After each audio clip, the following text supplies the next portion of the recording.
Bonjour et bienvenue à C'est quoi un GN? Dans un grandeur nature, on est un personnage qui interagisse avec d'autres personnages. Mais en réalité, on est surtout des joueurs qui interagissent avec d'autres joueurs. Dans cet épisode 18, on va parler des relations entre les joueurs et les personnages. Cette histoire va commencer, tous les étés, une gang de chums, sur le bord d'un feu. Quoi demander de mieux dans la vie? Quand je vous vois, je souris, je suis content de vous connaître et de faire partie de vos vies. Les GN sont pas comme les autres RPG, dans le sens où tout le monde avec qui on interagit, soit les monstres, les NPC et les autres personnages, sont joués par quelqu'un. Dans un GN idéal, lorsque le jeu commence, la vraie vie s'arrête. Mais la vie de GN, c'est pas comme ça. La réalité fait que les relations entre les joueurs vont affecter les personnages. Et vice versa. Les relations entre les joueurs et les personnages sont souvent les mêmes dans les premiers temps. Lorsqu'on commence à faire des grandeurs nature, nos personnages se rapprochent naturellement de nos amis dans la vraie vie. C'est normal, et à la limite c'est même recommandé, puisque ça vous permet d'avoir un mentor pour bien connaître le jeu. À moins que vous suivez une série sur le net pour savoir c'est quoi un GN. Si on met de côté l'aspect du niveau, il faut éloigner l'idée qu'un ami dans la vraie vie... Ok, juste pour alléger mes vidéos, je vais changer le côté dans la vraie vie pour dire IRL, qui veut dire in real life en anglais, donc dans la vraie vie.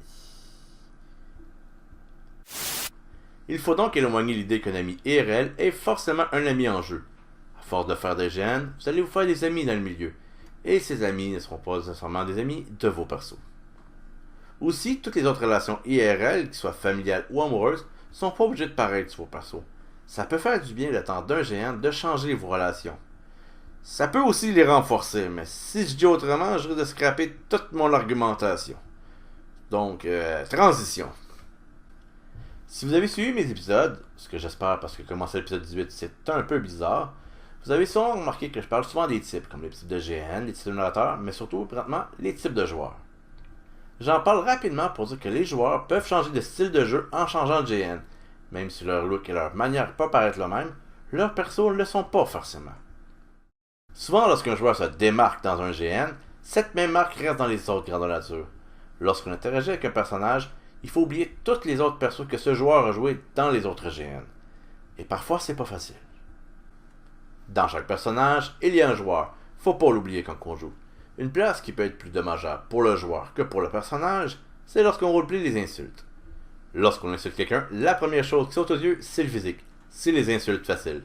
Malheureusement, le physique est la partie du personnage qui est le plus proche du joueur.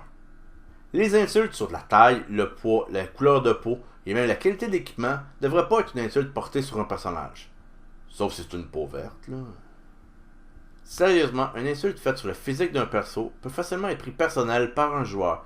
C'est donc à éviter. Il est possible d'entretenir une saine haine entre persos, lorsque les joueurs savent quelles limites ne pas dépasser. Pendant qu'on parle de haine, il y a plusieurs races et même classes qui se font joyeusement insulter et moquer, comme les elfes sont fifs, les orques sont cons, les marchands sont des escrocs. Bon, pour la majorité du temps c'est vrai, mais pour une personne qui se fait toujours dire ces jokes-là, ça devient de moins en moins drôle.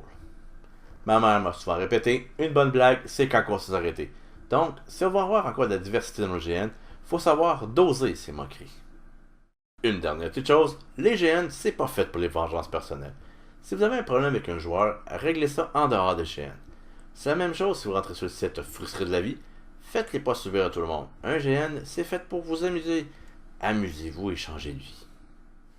En conclusion, les persos sont des joueurs, mais les joueurs sont pas leurs persos.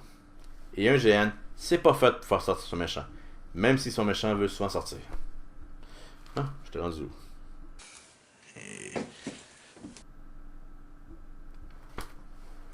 Sur ce, je vous remercie. Oui, je me fais encore demander c'est quoi un GN. Un GN, c'est du grabuge nocturne.